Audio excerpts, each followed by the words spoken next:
question on the table is, would you consider hiring this young man? Now here's what's on his resume. He's from Texas. He's a Leander, Texas boy. He's a management major, a senator in our government, president of his fraternity, and he's starting an alumni association for his fraternity. Is that good? Yes, that is good. We would wish that all of our students would have a resume like Clint's. But I know something else about Clint. When I went into Clint's class to introduce their report for the semester, I said this. I said, all of you are about to go out and seek the job of your dreams. And as you do, is your prospective employer going to be more interested in your skills, your knowledge, or your character? What do you think? You know, everybody I've ever asked that to has said that. And all three are important, right? And certainly at the university we're trying to give students the skills and knowledge they need to enter the workforce and be successful. But if push comes to shove and you have to pick one, every employer I've asked that question to has said character. So then I ask my students this question. Well, when in your college career have you had an opportunity to examine your own character qualities and then know how to showcase those to a prospective employer? And you know what my students say? We've never done that, Shido. So I tell them we're going on a treasure hunt. We're going to find out what your outstanding character qualities are and then learn how to showcase those to a prospective employer. Now, if I'm going to send students out to find out what their character qualities are, where do you think I ought to send them to first? I mean, who knows them better than anybody? Mom and Daddy. I send them home. And they ask their families these questions. Mom and Dad, what character qualities have you seen in me? And oh, Mom and Dad, can you define what you mean by that? And then the third one's what we're really looking for the report. Can you give me a specific example of when you saw me demonstrate that character quality? Now, we're going to get specific examples, actually answered all these questions, from both their teachers and the employers in addition to their parents. And we're looking for examples of when they demonstrated character so they can tell those when they go to the interview.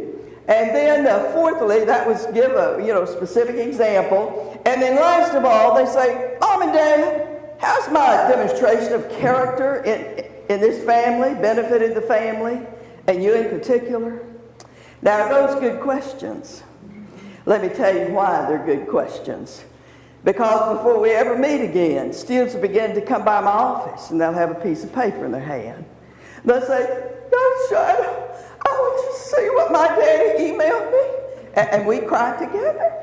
Now, it is so precious what these moms and dads write about their character. What I always wonder is, why hadn't those moms and dads told them that before?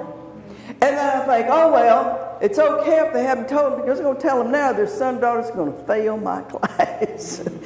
Now, what I did was go down the most frequently asked interview questions, and what I discovered was at least 2/3 of them can be answered with character. And here are the ones that Clint attempted to answer. Why should I hire you? Is that a frequently asked interview question? Oh, and wouldn't it be powerful if you had a character example from your life to demonstrate that? Or what is your greatest strength? Shouldn't that be your character? Or tell me about yourself. I want to tell you, students are scared to death of that question until they've done the report, and then they just say, come on, ask me, just come on, Now, Clint camped on this last question. Tell me about a difficult time when you chose honesty. And Clint wrote in his report, he said, honesty has been important to me throughout my life. He said, when I was a child, my father taught me that it's necessary to build credibility in both your personal and professional relationships. Oh, it's good to have a daddy. Tell you how important it is to be honest. And then Clint told this story. He said, annually, I participate in a golf tournament. And last year was the most memorable one yet. He said, I was playing with a team of 4 guys, and each team was given 1 orange ball. He said if we didn't lose that orange ball during the tournament, an additional 2 strokes would be taken off our overall score. He said, so we began to play. He said, oh, but wouldn't you know it, about halfway through the round, we lost our orange ball. But then at the 17th hole, one of my teammates found someone else's orange ball. Now, Clint and his team have come upon what we call an ethical decision, a hard choice. Now, the reason we call it a hard choice is if we use this newly found golf ball, we might get something we want, like win the game, right? And if we don't use it, we don't see any advantage to it. And Clint wrote in his report, he said, my teammates wanted to cheat and use that orange ball. Figured there's no way we could get caught. Hey, is that how we make ethical decisions today? If we just don't get caught, it's okay. But old Clint is a pretty amazing young man. Would you agree with me that there are times when it's hard to stand for what's right? Oh, yeah. Would you agree with me it's just double hard when you're among your peers? Yeah. Would you agree with me it's just triple hard when you're in a golf game, right? Well, that's the kind of man Clint Carson is. He stood strong for what he thought was right and wouldn't let his teammates cheat and use that orange ball. Now I'm reading the report hoping something good will happen. Oh, don't you want something good to happen when somebody does the right thing? But I turned the page and here's what I read. We ended up not placing in the tournament. Sure enough, what they feared had come to pass. Oh, but I continued to read and turned the page, and here's what I read. He said a little later in the clubhouse, I met a man named Andy Johnson. Johnson owns an accounting firm. Johnson came over to me. He said, Clint, I heard what happened out there on the golf course today. Oh, my. Isn't it amazing how quick word gets around? And then he said this. He said, Clint, I'd like to hire you when you graduate. Woo, is that better than winning a golf game? Yeah, but there's something wrong with this picture. Did I mention what Clint's major was at the beginning? Management. Good for you. And what kind of firm does Johnson own? Accounting. Now I have a question for you. Do accounting firms hire management majors straight out of college? No, they don't. So you know what I think? That man didn't know his major, didn't know he's a senator in our government, president of his fraternity, started an alumni association for his fraternity. All those things we're working so hard to get on our students' resumes, that man didn't know, and I don't think he cared. Do you? What did he know? He had found an honest man, and he wanted to hire him when he graduated. Now, whenever I taught, and after I had Clint and introduced that report, I always told them Clint's story. And then I would say to the students, who were you cheering for? Well, I was telling that story. Were you cheering along with Clint's 3 golfing buddies saying something like this? Oh man, Clint, this is a golf game. I know we're in 2 strokes of winning, and we've just found the winning element. And you know, Clint, finders, keepers, losers, weepers. Come on, Clint, let's win the game, buddy. It's like a gift from heaven. Or were you cheering for Clint? Were you saying, Clint, I know this is a hard one because, man, I know you like to win better than anybody. But, Clint, you're a man that does the right thing. So, come on, Clint, hang tough. Let's do the right thing. Who are you cheering for? I ask my students. And I always tell them, whoever you were cheering for, I can tell you what your future's going to be. And then we'll make another statement here. You know, when you and I stand for what's right, people around us may laugh at us, call us Mr. Goody Two-Shoes, make fun of us. Does that happen? And you know, people are always watching, aren't they? Always. And so that generally happens in the short run. And when we stand strong for what's right, we need to know that's what's coming, don't we? But in the long term, or maybe even those golfing buddies, even as they saw what was going on and probably really pushing Clint, they even knew at that moment that Clint was a man they can trust. They know that in their heart. And when we see that, there will come a time, I believe, when people will seek our counsel because they know we can be trusted. and seek to do business with us, because we like to do business with people of integrity, do we not? But I would like for you to just think in your mind answers to these questions. Name a time in your life when you alone stood on the side of right and it cost you something. Really, I better tell you the story behind that question before we go there. There was a famous human relations person who was on a retainer fee with some of the biggest companies in the country because he had the reputation for being able to select top executive officers in businesses. And that's what he did as a consultant. And one day a newspaper man got him and said, you know, you got this reputation for being able to pick the president, the CEO of companies. How in the world do you do that? And the gentleman said, well, he said, I have about 12, 15 questions I always ask, but only one of them tells me if you're executive material. And that question is this: has there ever been a time in your life when you alone stood on the side of right and it cost you something? And I ask you that today. Has there ever been a time in your life when you alone stood on the side of right and it cost you something? Well, if you have a story to tell. And I might just say this before we go further into this exercise. As you and I have the privilege to speak or teach or mentor, and we all do, don't we? One of those three, or maybe all three. I want to share with what I think are the secrets of doing that well. And there are only 3 steps. Step number 1 is a speech prepared in the mind reaches the minds of the hearers. And that's important because when you and I speak, we want to give people substance. We want to give them knowledge, skill, something to be better at what they do. So when we present material, substance, we want to present it clearly and logically so that people can understand it and apply it to their lives. That's number 1. But step number 2 is a speech prepared in the heart reaches the hearts of the hearers. What does that mean? Speak from the heart to the hearts of the hearers.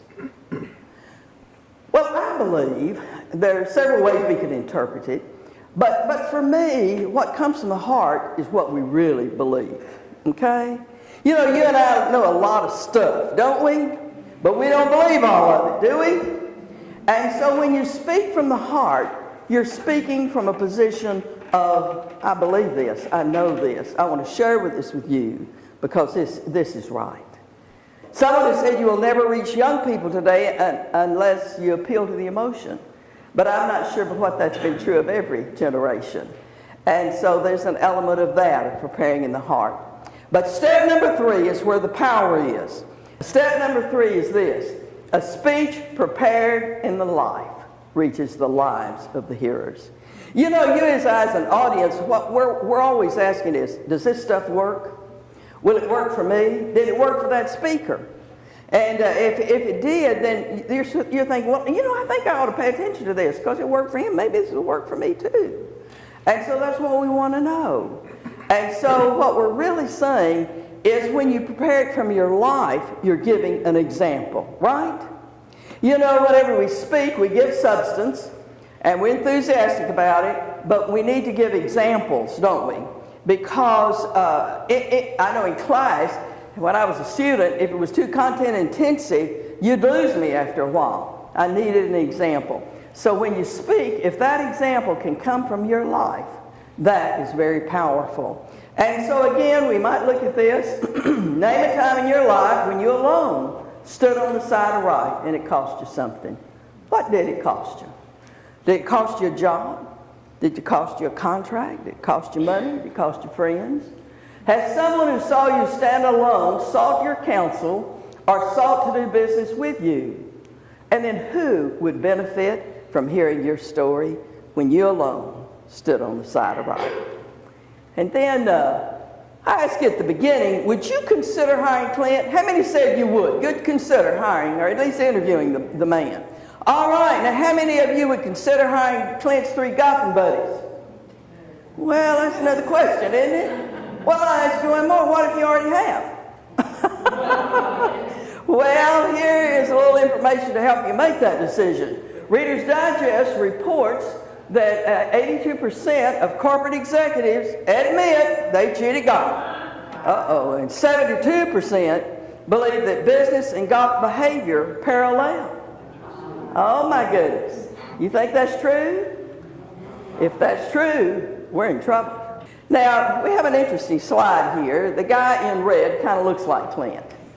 And we're going to call the guy in blue Jim, one of Clint's 3 golfing buddies.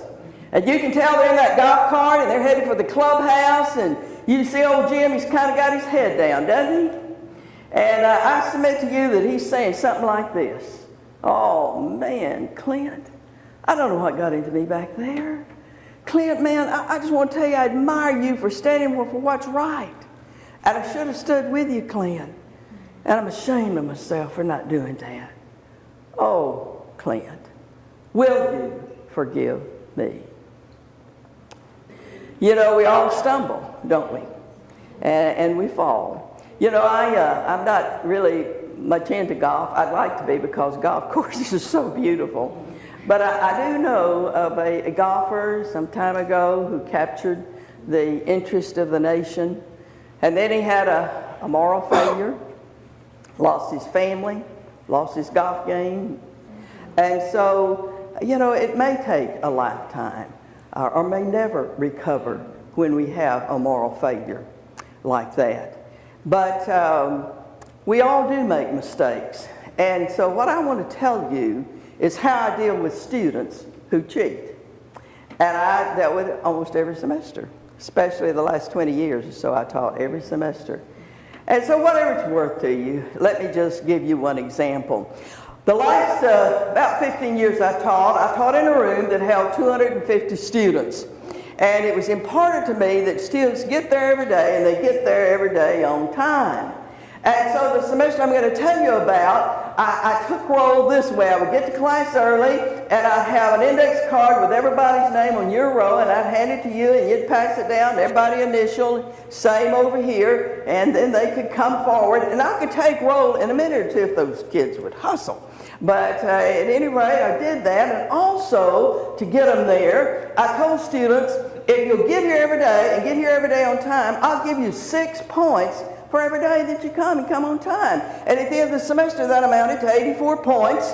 And 84 points of about a 1,200 point grade is a good bite just for showing up and getting there on time. Now, the way I took roll, though, gave students an opportunity to do what? To sign somebody in. That's right. Is that serious in business? What'll happen to you if you sign somebody in business? Clock them in.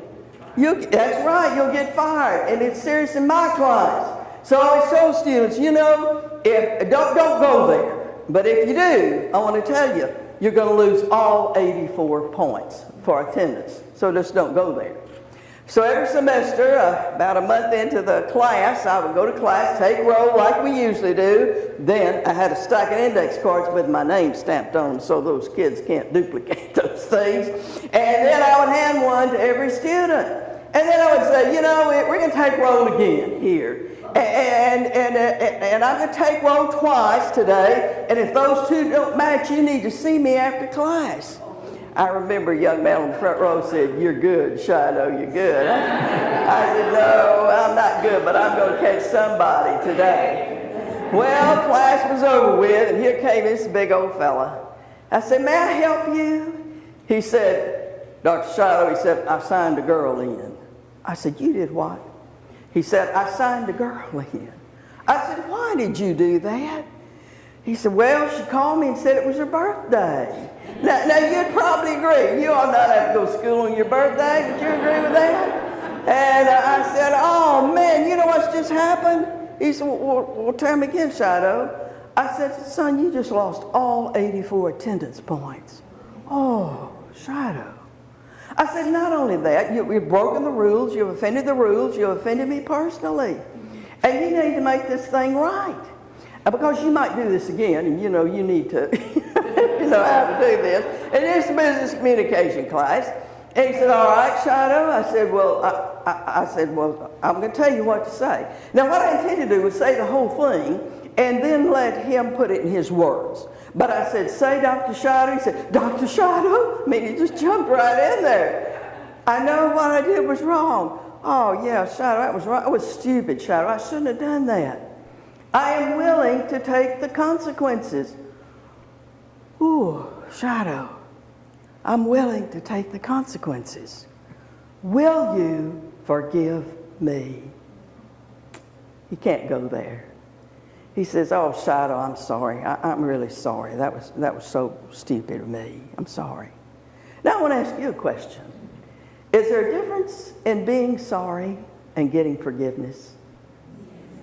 Or the worst one is the kid's not even, his only thing he's sorry about is he got caught. I dealt with one of those two. And so I said, no, you didn't quite get it right. Let's start over again. So we start over and say the whole thing, gets everything right. I get to, will you forgive me? And he's just sorry. Next time, third time, he's still just so sorry. And now he figures out he's not going to get out of this until he gets it right. And so the fourth time, he says, Shido, will you forgive me? And oh, I'm waiting with my little hand ready. And when he said it, I reached out and grabbed his hand and shook it. And I said, yes, I forgive you. And it's over. Shouldn't it be over? Yes. And I said to him, son, I want to tell you especially why I respect you today. You came up and volunteered that you signed that girl in. And there have been other people today, I bet, that have signed people in who have left thinking I can't figure this thing out. But I've done this before.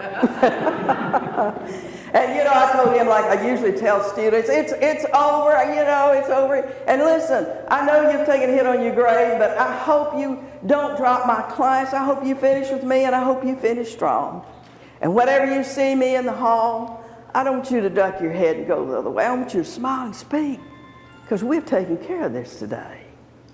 But then I said to this young man, I want to see you and that girl in my office in the morning. Well, they showed up. I said, young lady, this gentleman signed you in yesterday. Did he volunteer to do that, or did you ask him to? I asked him to. Why did you ask him to? It was my birthday. And I said, do you realize that you've just lost all 84 attendance points, and he's lost all 84 attendance points? And I'll never forget what she said. She said, I didn't intend to hurt him, but you did. And then I had her ask him to forgive her for her part in this. And then I said this. Now, I hope I don't offend anyone in here, but I'm going to be 77 in a few days, and when you get that old, you get to say whatever you want to.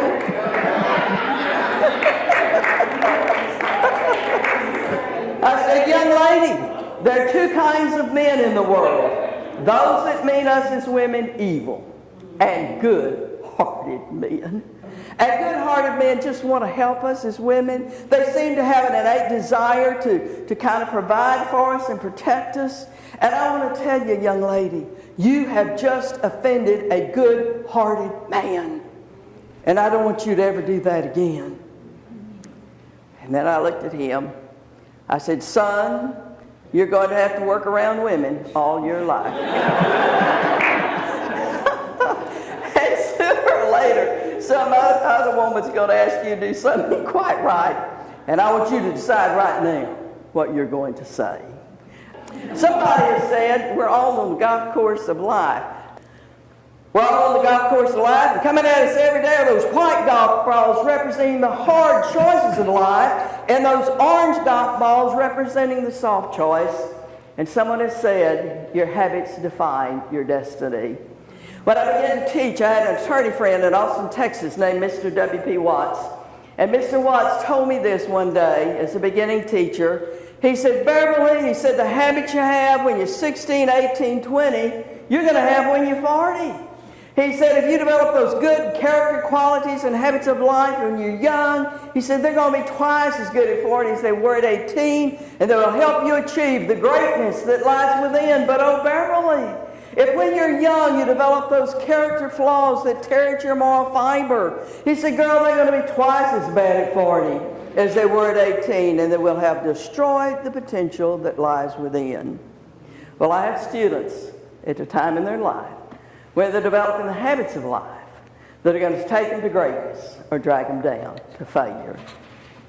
I read a book by John Maxwell called Thinking for a Change. I like that title, so I read the book. And in it was a little piece called Who Am I? Let's see if you can figure out who I am. I am your constant companion. I'm your greatest helper or your heaviest burden. I will push you onward or I'll drag you down. I am completely at your command. Well, half the things you do, you may as well turn them over to me, and I'll be able to do them quickly and correctly. I am easily managed. You must merely be firm with me. Well, show me exactly how you want something done, and after a few lessons, I'll be able to do it automatically. I am the servant of all great men, but alas, of all failures as well. Those who are great, I have made great, and those that are failures, I've made failures. I'm not a machine, though I work with the precision of a machine plus the intelligence of a man. You may run me for profit, you may run me for ruin. Makes no difference to me. But take me, train me, be firm with me, and I will place the world at your feet. Be easy with me, and I'll destroy you. Who am I? I am habit. The habits we have are going to take us to greatness or drag us down to failure. Now let's take Clint's story just another slide or two. And here's the question this one poses. If you hire men and women of character, can you keep them? What does it take to keep quality men and women? And as I have thought about that, one day I was reading the Wall Street Journal, and there was an article in there by Motivational Systems Incorporated. And what Motivational Systems did was go out and try to find out what is the number one reason people say they would quit where they work and go to work for another firm. And in this survey, the largest percent was 27%, was number one. Of the people said they would quit where they work and go to work for another firm if that firm were known for, have you filled in the blanks? I asked that one class, a little co-ed said, a parking place. And if you were at my university, you'd know why she said that. Well, in case some of you aren't reading the slides, they move if they can just get a little what? Praise and recognition. 38% of the people said they rarely or never hear a good word from the boss. Now I'm always converting that to the classroom. Are there 27% of my students wanting to get up, move next door if they could just get a little what? Praise and recognition. Are there 38% of my students who never hear a good word from me? And I want to tell you, unless I work at it, that's a true statement. But when I'm reading reports like Clint's, now I'm circling all the errors like a good teacher should. But I'm writing in the column, oh, wow, that was a hard decision. And you made the right decision. You have what it takes to be a great one. And I'm wishing you character-driven success because I know hard choices are coming, aren't they? And whenever they come, you know what I want that student to say? Oh, man, this is a hard choice. I'm really tempted here. But you know Shida was proud of me. But I stood strong for what was right before. And that's the kind of man or woman I am. I'm not going to let this whip me, no matter what the consequences are. I'm going to stand for what's right. Oh, do you and I have that kind of power in other people's lives that we can say to them something that would so strengthen them in their inner being that when the hard choices come, they make the right choice. And then I read this book by Dr. Michael LaBeouf called The Greatest Management Principle in the World, and that is, what you praise is what you get. That's the thesis of the book. What you praise is what you get. And then Will James, that great American psychologist, said this. He said, the deepest craving of the human heart is to be appreciated. Oh, let's put that together. If the number one reason people say they would quit where they work and won't go to work for another firm if that firm were known for giving what? Praise and recognition. If what we praise is what we get, if the deepest craving of the human heart is to be what? Appreciated, then can we say this afternoon that praise must be important? And I submit to you that none of us knows how powerful praise is. But if it's that powerful, we have to answer one more question, and it's the most important question on the table today. And that is,